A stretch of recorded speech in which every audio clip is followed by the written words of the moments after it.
ಸ್ನೇಹಿತರೆ, ಒಂದು ಬಿಲ್ನ ನೀವು ನೋಡಿದ್ರೆ ಎಷ್ಟೋ ಜನ ನೋಡೇ ಇರಲ್ಲ. ಬಿಲ್ಲು ಯಾವ ಕಂಪನಿಗೆ ಸೇರಿದ್ದು, ಏನೇನು ಮ್ಯಾಟ್ರ್ ಇರುತ್ತೆ, ಬರೀ ಅವ್ರು ಏನು ಮಾಡೋದು ಅಂದರೆ ಬರೀ ಕೆಳಗಡೆ ಎಷ್ಟು ಅಮೌಂಟ್ ಇರುತ್ತೆ, ಯಾವ ಟ್ಯಾರಿಫ್ ಯಾವುದಕ್ಕೆ ಯೂಸ್ ಆಗುತ್ತೆ, MD ಅಂದ್ರೇನು, ಕಿಲೋವ್ಯಾಟ್ ಅಂದ್ರೇನು, ಈ ವಿಡಿಯೋದಲ್ಲಿ ಅದೆಲ್ಲ ಹೇಳ್ತೀನಿ ಬನ್ನಿ.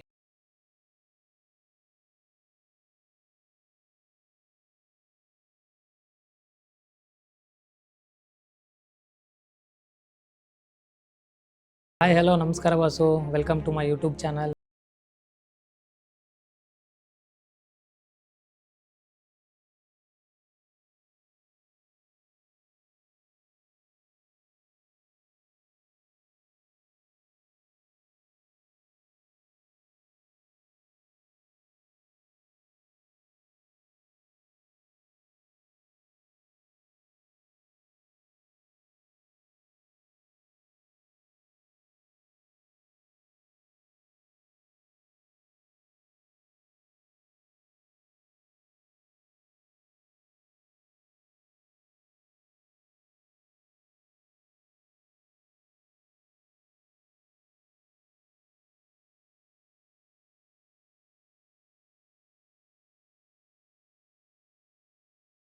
ಅಂದರೆ ನೀವೆಲ್ಲ ನೋಡಿರ್ತೀರ ಸಾಮಾನ್ಯವಾಗಿ, ಈಗ ನಿಮ್ಮ ಮೀಟರ್ ಬಾಕ್ಸ್ ಮೇಲೆ ಬರ್ದಿರ್ತೀರ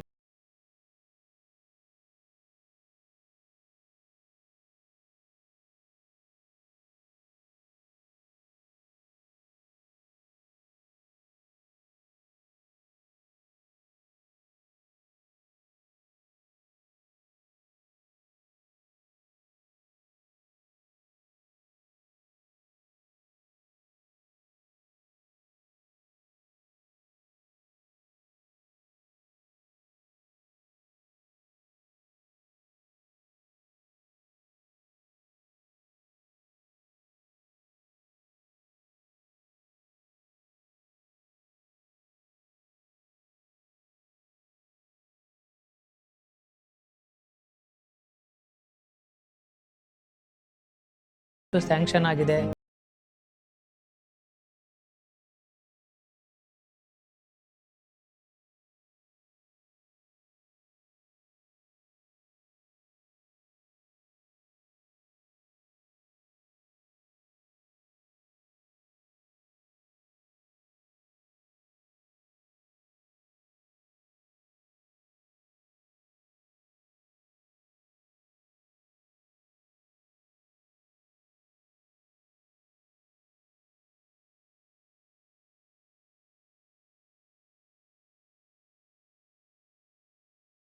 ಅವ್ರು 1 ಕಿಲೋವ್ಯಾಟ್ ಒಳಗಡೆನೆ ಯೂಸ್ ಮಾಡ್ಬೇಕು. ನೆಕ್ಸ್ಟ್ ಬಂದರೆ ಗೃಹ ಜ್ಯೋತಿ ರಿಜಿಸ್ಟರ್ಡ್ ಡೇಟು, ಅಂದರೆ ಅವ್ರು ಗೃಹ ಜ್ಯೋತಿಗೆ ಯಾವ ದಿನ ಆನ್ಲೈನಲ್ಲಿ ಅರ್ಜಿ ಹಾಕಿದ್ರು ಅನ್ನೋದು ಡೇಟ್. ಅದ್ರ ಕೆಳಗಡೆ ಬಂದರೆ ಅವ್ರಿಗೆ ಗೃಹ ಜ್ಯೋತಿ ಎಷ್ಟು ಆವ್ರೇಜ್ ಬಂದಿದೆ, ಅಂದರೆ ಗೃಹ ಜ್ಯೋತಿ ಅರ್ಜಿ ಹಾಕಬೇಕಾದ್ರೆ ಆ ವರ್ಷ ಅವ್ರದ್ದು ಆವ್ರೇಜ್, ಇಯರ್ಲಿ ಆವ್ರೇಜ್ ಎಷ್ಟಿದೆ.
ನೆಕ್ಸ್ಟು MD ಪೆನಲ್ಟಿ, ಆಮೇಲೆ interest, others, credit and debit ಇದೆಲ್ಲ ಇರುತ್ತೆ. ಒಂದೊಂದಾಗಿ ಹೇಳ್ತೀನಿ.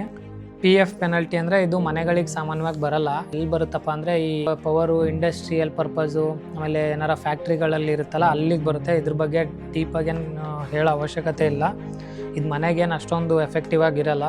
MD ಪೆನಲ್ಟಿ ಇದೇನಕ್ಕೆ ಬರುತ್ತಪ್ಪ ಅಂದರೆ, ಈಗ ನೀವು ಈ ಬಿಲ್ಲಲ್ಲಿ ನೋಡಿದ್ರೆ ಇವರು ಸ್ಯಾಂಕ್ಷನ್ ಲೋಡು 1 ಕಿಲೋವ್ಯಾಟ್ ಇದೆ.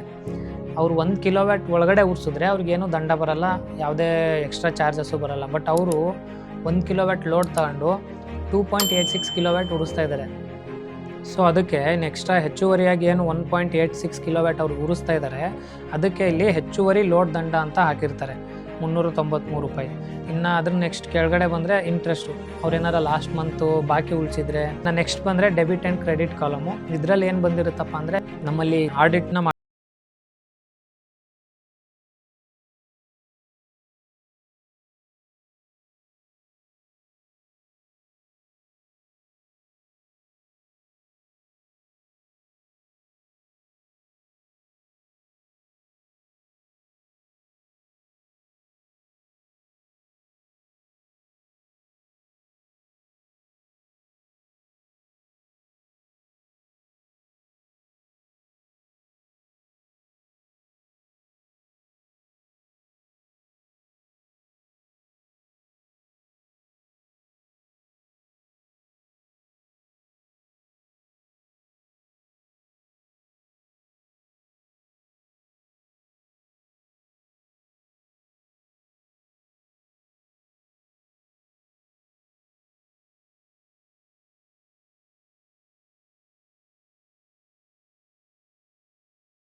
ಎಲ್ಲರ ಬಿಲ್ಲಲ್ಲೂ ಬಂದಿರುತ್ತೆ. ಇಲ್ಲಿ ಕೆಳಗಡೆ ಬಾರ್ ಕೋಡ್ ಮೇಲೆ ಬಂದಿರುತ್ತೆ ನೋಡಿ. ಈ ಬಿಲ್ಲಲ್ಲಿ ಬಂದಿಲ್ಲ, ಬಟ್ ಬೇರೆ ಮನೆಗಳಿಗೆ ಬಂದಿರ್ಬೋದು.